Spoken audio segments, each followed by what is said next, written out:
who's as adamant about his or her position as I am about mine, whom you think is sharp. Seriously, we know that. And another thing, we heard him say that... Hey sports fans, Larry Yoder here, and welcome to another edition of And Another Thing. This happens to be edition double nickel number 55. Thank you so much for joining us. Please go to LarryYoder.com, fill out the form, become an Eldorado. You're going to get a copy of Michael and Me, which is a feature-length documentary about the Second Amendment, where I confront the esteemed director, Michael Moore, and I ask him 3 times how often Americans use guns to defend themselves, and 3 times he answered, well, you have to get the DVD to find out how he answered. Now to the show. This is airing right on the eve of Christmas. And let's talk about charity and compassion and empathy. That brings me to the Duck Dynasty controversy. You know what I'm talking about. The patriarch of the family is a guy named Phil Robertson on this show that's on A&E. It's extremely popular. I think it's the #1 rated cable show on television, one of the most successful cable TV shows of all time. And it's about a family in Louisiana headed up by a guy who used to be a drunkard and a drug user and a skirt chaser and all that, and turned his life around, found God, has this very religious family, and their occupation is to go hunting. They live on this big spread in Louisiana, and they're down to earth.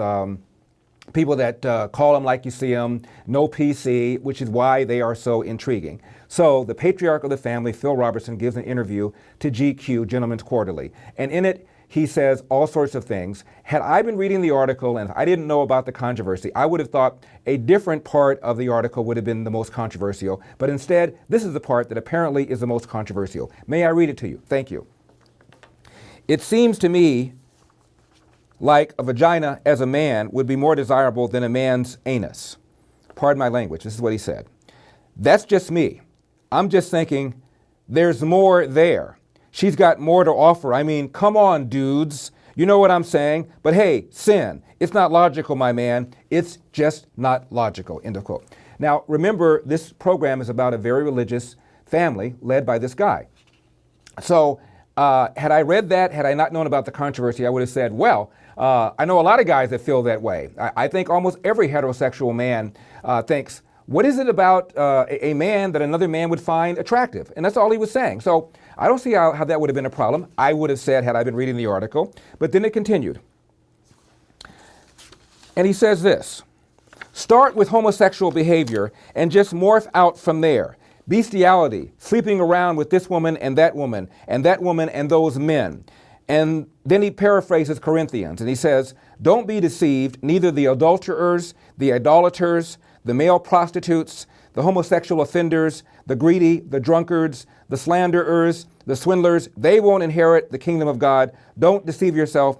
It's not right. End of quote. Again, he's not a theologian. He was paraphrasing Corinthians. There's all sorts of phrases in the Bible, in Leviticus, in Romans, where the Bible condemns homosexuality. So however you feel about the issue of gay marriage, of homosexuality, he is simply paraphrasing how a lot of Bible-based people in America feel. This used to be the mainstream point of view, you know. Then he said this, and this is probably where he got into trouble, even more than the other 2 statements I made. He said this, we never ever judge someone on who's going to heaven, hell. That's the Almighty's job. We just love them, give them the good news about Jesus. Whether they're homosexuals, drunks, terrorists, we'll let God sort them out later. You see what I'm saying, end of quote. So his problem, of course, is he appears to be comparing homosexuality to bestiality, to terrorism, and I don't think he's doing that. I think he's clumsily phrasing what he says. Again, this guy is not a politician. He's not a theologian. He's not a speechifier. He's Phil Robertson, the head of Duck Dynasty. For crying out loud, give him a break.